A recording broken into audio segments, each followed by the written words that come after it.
that consumers are just not trusting technology companies to handle, to take responsibility and to minimize or mitigate the negative impacts of these technologies on society. And so while I do think a number of companies are doing a good job of admirably self-correcting and self-governing, you might say, there is a role for government to play on many of these issues, particularly where you need standardization and interoperability. For example, if you're making laws around autonomous vehicles and you want to set some sort of safety standard to make sure that these vehicles are not running over pedestrians or getting into accidents, you can't just leave that up to every individual company to set their own standard. There has to be not only a national safety standard, but I would even argue internationally, so that you don't have automakers having to create multiple different safety standards. That was our guest today, Zvika Krieger. Zvika is Director of Responsible Innovation at Facebook. At the time of this recording, however, Zvika was Head of Technology and Partnerships at the World Economic Forum Center for the Fourth Industrial Revolution.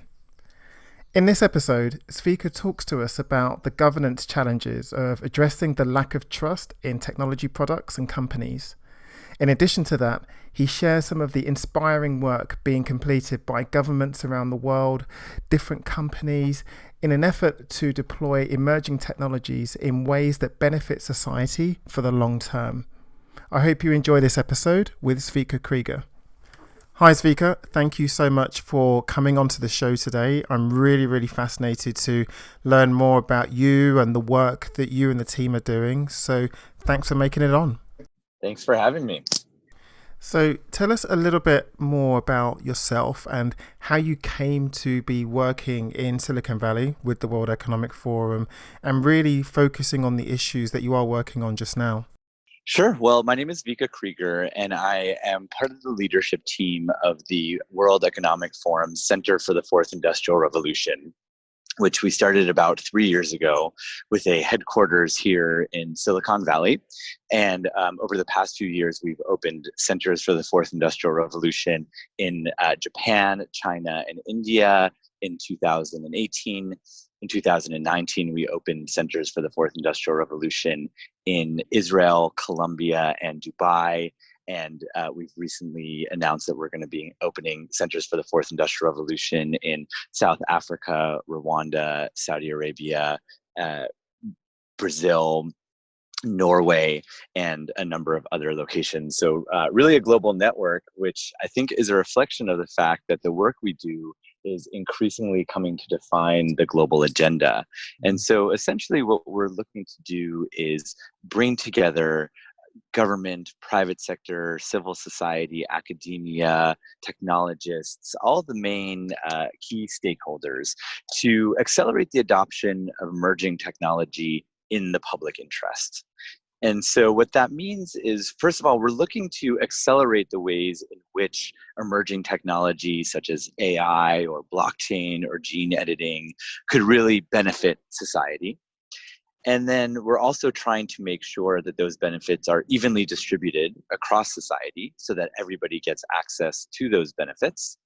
And we're also looking to mitigate or minimize some of the unintended or negative impacts that might come along with these technologies.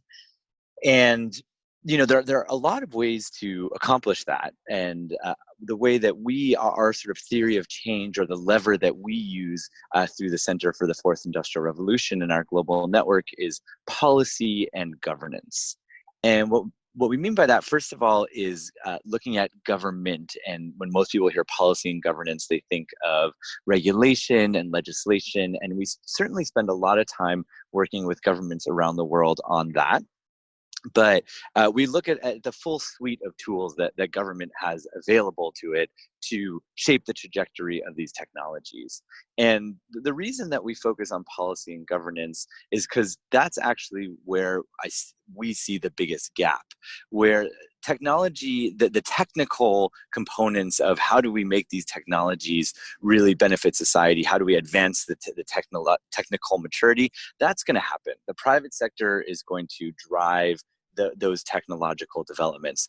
Really, where we see the struggle is governments struggling to keep up with the pace of technological change, and that traditional policymaking processes are not, which are designed to be slow and deliberative and inclusive, which is great and really important, but they're not keeping up with the pace of technological change. And this is where I can actually start to answer your first question, is how did I get involved in this? Which is that I spent most of my career before joining the World Economic Forum in government, particularly working for the US government, both for the Department of Defense and for the Department of State. Most recently, I served as the US State Department's ambassador to Silicon Valley, which is in some ways a bit tongue-in-cheek because, of course, Silicon Valley is here on US soil, but it was really a role that was developed by the Secretary of State at the time, and out of recognition that these technologies are having a massive impact on almost every major foreign policy issue, and that the technology companies, particularly the ones based out here in Silicon Valley, are having just as much and arguably more of an impact than countries around the world. And we have embassies in almost every country in the world, yet we had nobody whose responsibility it was to build relationships with these new power players on the international stage. And so I spent my last few years in government working on those issues and being dispatched out here to Silicon Valley to engage with those companies. And so I saw firsthand, both within the US government as well as in with my counterparts around the world, G7, G20, science and innovation advisors, that government is just not up to speed, is not able to keep up with this pace of change. And I would get together with my government counterparts from around the world, and it really felt like the blind leading the blind. You know, we would all gather around a table at one summit or another and say, okay, what are you doing on autonomous vehicles policy? And everyone would sort of shrug and say, I don't know, what are you doing on this? And it was really, everyone was waiting for someone to take the lead. And in that vacuum, the technology was just proceeding unabated and without, per se, the voice that government normally plays of really providing the guardrails for these technologies. And so that's what we do. We really focus on helping governments think about how to shape the trajectory of these technologies, both accelerate the good and minimize the negative. But then we also look at companies and recognizing that, first of all, companies need to be at the table in these conversations, but also recognizing that the decisions that companies make are just as important, if not more important, than the decisions that governments make or the policies that they put in place, just because no matter how successful we are at getting governments to be more agile or more responsive to emerging tech, the technology companies are still going to be releasing these technologies at a faster pace. And so we partner with about 100 of the leading companies from around the world to work with them on creating internal corporate policies, industry standards, norms, protocols, frameworks that can help shape how these companies design and deploy their technologies. And so on the government side, we have partnerships with about 30 governments, in addition to the companies that, in addition to the countries that I mentioned earlier, where we have actual offices where those are in collaboration with the governments. And each of those governments commits to, first of all, sending a fellow from their government to be based with us in San Francisco. And they commit to co-designing policies in our 9 vertical areas. As I mentioned earlier, AI, IoT, blockchain, autonomous vehicles, drones. We like to joke that we're 100% buzzword compliant at the Center for the Fourth Industrial Revolution. And so they send a fellow to co-design with us, and then they pilot them in their jurisdictions. And so essentially we have about 30 policy laboratories or policy sandboxes with governments ranging from the UK and Denmark and Canada to Korea and Mexico, Brazil, what wide range of governments and different types of jurisdictions. And it's a similar system with our companies, that we co-design these policies with them, and then we pilot them within their organizations. And it's really, we're not just looking to convene interesting workshops or publish interesting white papers, but we actually want to get these ideas out into the world, rapidly test them, and then iterate on the policies based on what we learn, and then share them so that we can scale them globally, both through our own network of governments that we partner with and companies, but also share them through our global platform. So that is I would say, maybe short or medium length answer to your question of what do we actually do at the Center for the Fourth Industrial Revolution. One of the most important things I think that came from what you were just speaking about is that although technological development is incredibly important for society and inevitable as well, because as you mentioned, the companies are going to keep on producing this technology, but actually it's the governance of this technology that's perhaps more important than the technological development itself. And this for me is incredibly fascinating because it's something that historically has not been given that much attention, and the law and regulation and cultural norms and governance, all of these have been secondary to technological development. So I wonder if you can talk to that. Why is the governance of technology so important now, in addition to that technological development? So I think that what we're seeing right now is a few different concrete impacts or manifestations of this inability for traditional policy-making processes to keep up with the pace of technological change. And so number one, what you'd see is a governance vacuum, right? Where you have technologies that are allowed to proceed unabated.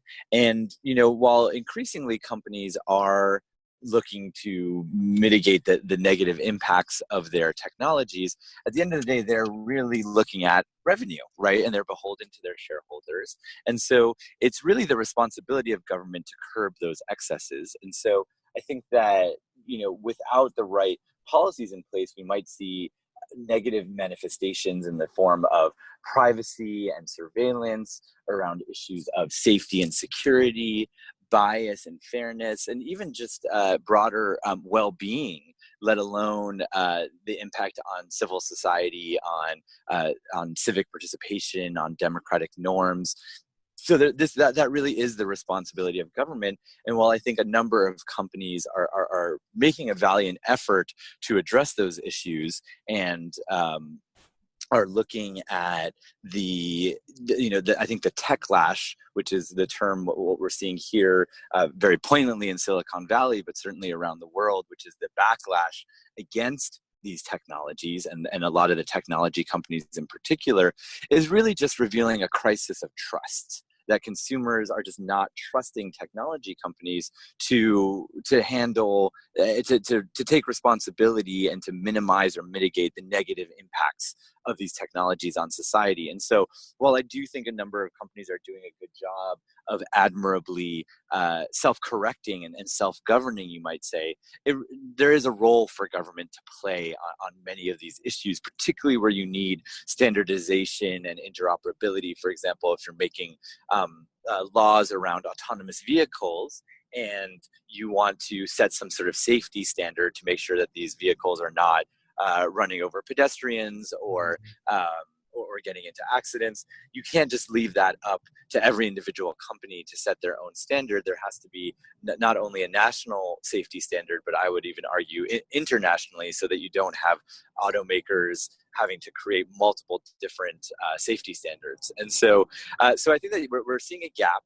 But what we're also seeing is situations in which outdated laws are being applied to new technologies. And you might see that in the fintech space, for example, when it comes to cryptocurrencies or digital currencies or stable coins, or as well as some of these new innovative models of mobile money, e-money, digital money, which have tremendous potential for financial inclusion and bringing the unbanked into the financial system.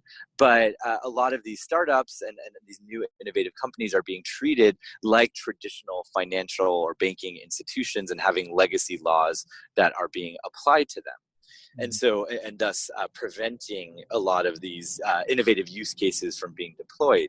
Maybe another example is with drones. Drones have tremendous potential to save lives. We're already seeing some use cases in countries such as Rwanda and Uganda, where rural medical clinics are able to receive emergency supplies of blood. Or we're seeing in India some pilots around organ delivery, where time is of the essence, and traditional transportation networks are not robust enough for that.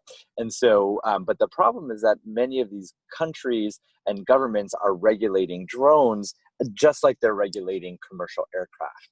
And the challenge with that is that with aircraft, you probably have a new model of aircraft every year, whereas with drones you may have new models every week or every day, ranging from big traditional aerospace companies all the way down to hobbyists and your kooky uncle down in the basement making his own drones. And so the applying the regulatory standards and process that you have for drones, or applying the process that you have for traditional aircraft to drones, is really getting in the way and impeding the life-saving use cases of these technologies. And so, so you're seeing outdated regulations getting in the way or being inappropriately applied. And maybe lastly, what I would say is you're seeing reactive or hastily constructed policies where there's an ill understood technology and governments are racing in response to maybe one incident to just shut down a particular technology, and they haven't gone through it thoughtfully. And so the struggle that we're hearing from ministers and heads of state from around the world, heads of regulatory agencies, is that the technology is just moving too fast and they really need support where there aren't precedents that they can look to around the world to regulate these technologies in a way that both curb the excesses of the technologies, but also accelerate the ways in which these technologies can really benefit society. So, Zvika, you're in Silicon Valley, of course, which is the place where technological development is arguably quickest and most profound. But I'm wondering, from a governance perspective, are you also seeing the same impact coming from Silicon Valley itself?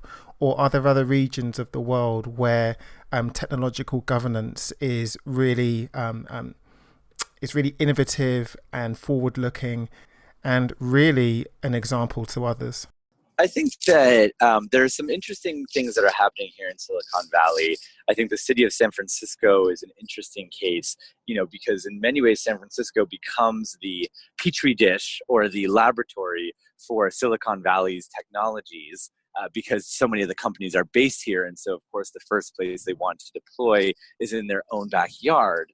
And that is not always benefiting society. I think that the context here is that we have rising income inequality, and you see really stark contrasts from, tech workers driving their Teslas down the street right past homeless people setting up camps under highway embankments. And so the stark difference in income disparity is really coming into relief here in Silicon Valley. And so you have, for example, the city of San Francisco has set up their Office of Emerging Technologies to say, hey, these are real people who live here in San Francisco, and you can't just move fast and break things here. These are people's lives. And so increasingly you're seeing this approach of not a yes or no, but saying, well, why don't we do a trial period, right? Like, for example, the city of San Francisco with the scooters that we're seeing, like Bird and Lime and a number of other companies that are deploying en masse these dockless bikes and scooters. And the city of San Francisco said, the easy decision would be just to say, no, we're not going to use these, or we're not going to allow these to operate on our streets. But what they said is, let's these companies and let's see what happens. And then we'll press pause and collect all the data to see what works and what doesn't work. And then let's let that data inform the policy making. And so I think that that is one example of something here in Silicon Valley. But lots of the governance innovations are really happening elsewhere in the world. And I think that a number of a number of companies are having the opportunity to really leapfrog and seeing that where there's more of a greenfield space where there's not a lot of regulation, where they can actually leapfrog. And I think that maybe going back to the example of drones, the government of Rwanda saw a particularly unique opportunity with that use case of blood delivery, but even just more broadly, transportation and delivery in Rwanda. It's a very mountainous country with very poor road network and a lot of distributed populations, and so they saw the potential of drones, and so we worked with them to develop a new approach to drone regulations that doesn't just borrow the approach of that legacy approach from airlines or from aircraft, commercial aircraft, but we developed a new approach called performance-based regulations, which really says it's not about the equipment that you use that needs to get certified, but rather specific metrics that you have to reach around safety, around security, around privacy. And it doesn't matter, whether you're a major sort of aerospace company or you're a new drone startup. If you can meet those threshold requirements, then you can operate based on specific use cases in specific areas. And so this model that was initially developed in Rwanda is actually now being adopted by 12 other civil aviation authorities across Africa, as well as being applied in spaces as far afield as the US, Japan, India. This is a model that was started in Rwanda, but because it was actually achieved, piloted there, and because Rwanda had a bit more of a greenfield regulatory environment, they were able to do something first. They were not only able to be a role model for the rest of the world, where maybe there would be a little bit more restriction, but also for the it has also enabled Rwanda to become the drone hub of Africa, and not just Africa, but in many ways one of the drone hubs of the world, because it sent the signal to drone innovators around the world and startups. This is a place where you will have the friendliest operating environment. And so a lot of companies, even American companies, are either moving their operations to Rwanda or starting in Rwanda because of the friendliness of the regulatory environment. And so it is about accelerating the benefit to society, because you have thousands of lives that have been saved through this blood delivery in Rwanda, but also economic opportunity in helping to develop the innovation ecosystem there. And so I think that's another example of maybe something quite far afield from Silicon Valley. But I might point, this is probably one of my favorite topics, so I could talk for hours on which governments are doing it right or doing interesting things. But maybe I'll point to two more examples, maybe one that's a little closer to home for you, which is the UK government. In many ways, I actually think is one of the world leaders on this new approach, more agile approach to regulation. There's actually an entire division in BEIS, one of the ministries in the UK, called the Better Regulation Executive. And it's a whole team dedicated to thinking about not just about emerging technologies, but how can policy become more fit for purpose, can become more agile and adaptive. And so they've done a number of things. One is, I'd point out, they have this thing called the Regulatory Pioneers Fund, where they're actually funding a bunch of the regulators within the UK to take new approaches to regulation that can help keep up with the speed of technological change. And so I would highly recommend that you can read about all of the different pioneering approaches that they funded on their website, and a number of them are quite fascinating. But I might also add that particularly something that they've been doing that has been sort of a global role model is this idea of a regulatory sandbox, which is to say, let's carve out a space where the assumption is yes rather than the assumption is no, and where companies can actually try out new technologies, and that they can work hand in glove with the regulators to see in real time what the impacts of those technologies might be, to help better inform what might ultimately become regulations.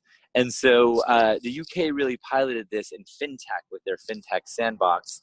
But then you see it, first of all, that this model for fintech is being adopted around the world. And now you're seeing these kind of cross-border sandboxes. I think the UAE and the UK are collaborating on a cross-border fintech sandbox. but as well looking at sandboxes in other domains, and you see other governments trying to adopt this sandbox approach. That's one thing I might say. Lastly, an example is that, when governments are struggling to keep up with the pace of technological change, one solution is to make the policy-making process faster and more agile. But another solution is to start the policy-making process earlier. And so what a number of governments are doing, and I might call out specifically the government of Singapore, is integrating technological foresight into the policymaking process. How can we better predict and anticipate earlier what's coming down the pipeline so that we can start the policymaking process faster, so that we can keep up with that and have fit for purpose regulations when the technology actually arrives? So those are just a number of innovative solutions or innovative approaches that we see governments taking around the world. I must admit, Zvika, I half expected you to focus your examples on governments from developed countries. But to hear you speak of the work that Rwanda is doing, and just to consider that, it really is merely 30 years ago that Rwanda was a country emerging from genocide to now being on the forefront of governance for drone technology is incredibly inspiring. Yeah, and there are so many. I could talk your ear off for hours on examples of countries in emerging markets that are doing that are really driving the way in terms of regulatory innovation. Whether it's the Central Bank of Cambodia or Bermuda that are doing the most innovative things around digital currencies and cryptocurrencies, or governments like Malta or Colombia that are doing some of the most interesting work around blockchain governance and integrating blockchain into government processes and using it to root out corruption or to tackle human trafficking. And so, there's so much. In many ways, the most interesting things that are happening in technology governance are not happening in the West, because a lot of these Western countries have these legacy regulations that are getting in the way. And countries that can move fast are the ones that are really going to be able to capitalize on the fourth industrial revolution. So, of course, Zvika, this is a brand new initiative by the World Economic Forum. And I'm interested to know what your vision is. Where do you see the organization in Silicon Valley in 5 years? And in particular, what do you envision that you would have achieved by that point? I mean, the main purpose of this Center for the Fourth Industrial Revolution that we built as part of the World Economic Forum is really to accelerate effective, forward-leaning policymaking around the world. And so we have about 40 ongoing initiatives right now, ranging across these 9 different technological areas that I mentioned earlier. We're working with these 30 governments and hundreds of companies on this. And I think that success looks like co-designing policies that really can accelerate the way these technologies benefit society, make sure everybody's getting those benefits so it's not just rich people or not just people in certain geographies, minimize the way these technologies might harm society. So seeing that these technologies being designed, seeing them piloted out in the real world so that we can actually see how governments or how companies, what you can have some of the best ideas on paper, but we've seen time and again when you put those policies out into the real world, there are lots of unexpected impacts, and so you really have to test. And it's really taking a page out of this Silicon Valley design thinking, product design, agile approach, which they apply to technology, and we're applying that to policy, saying that you need to prototype, test, and iterate. Prototype, test, and iterate, and that can't take years. That has to take weeks or months. And so we have so success to me is that, we've co-designed with all these key stakeholders, with civil society, with NGOs and advocacy groups and the people who are actually affected by these policies, that we've co-designed effective policies that are actually being adopted around the world in critical mass, and that we have, more broadly shaped the way that governments think about policymaking, and that we've not just enacted specific policies, but that we've actually helped governments make their policy-making processes more agile across topics. You know, I almost see technology policy as a Trojan horse, because governments are willing to try something new when it comes to technology, because it's so complex that most policymakers don't understand neural networks and deep learning and things like that. And most governments also, they know that it's changing at unprecedented speeds, and because technology brings along with it opportunities for deep economic development, and so countries don't want to miss out on the business and economic opportunities. And so I find that governments are willing to try new things around technology in ways that they might not in other domains. But the dirty secret is that everything is changing more fast. It's not just emerging technology. And so my hope is that we will, convince governments to try these new approaches, whether it's strategic foresight, whether it's regulatory sandboxes, whether it's open policy making or crowdsourced policy making, whether it's policy innovation labs or iterative policy making. My hope is that governments will try these new approaches for technology and then realize, hey, we should actually take a more agile approach to policy making across the board. So I sort of half jokingly say that tech policy is the Trojan horse to get these ideas into the bloodstream across topic areas in government. You said many times during that last segment that you hope, we hoping that all of this is going to happen. What do you see as some of the impediments to, to outlining the vision that you just, to kind of like implementing the vision you just outlined? I think there's quite a few impediments. I think that governments, by their nature, are slow, deliberative, inclusive, and the policy-making process. And that's by design, right? You don't want governments rushing in and making mistakes because people's lives are at stake. And so I do think that risk aversion has to be balanced with the opportunities that we may be losing. But I think that the sort of traditional levers and vehicles of policymaking are very strong. Having worked in government myself, the bureaucracy is very strong. And again, I'm not against bureaucrats. Some of my best friends are bureaucrats, but I think that there needs to be there's trade-offs, right, about when we need to be more agile. And so I do think the inertia is a big part of it. I think that governments are afraid of taking risks, which is understandable. I also think that political leaders in particular fall victim to the news cycle, and that they feel the urge to respond to things only as they arrive. And so we do see a lot of short-term thinking, which is inevitably at odds with the long-term trajectory of technology. And I also see that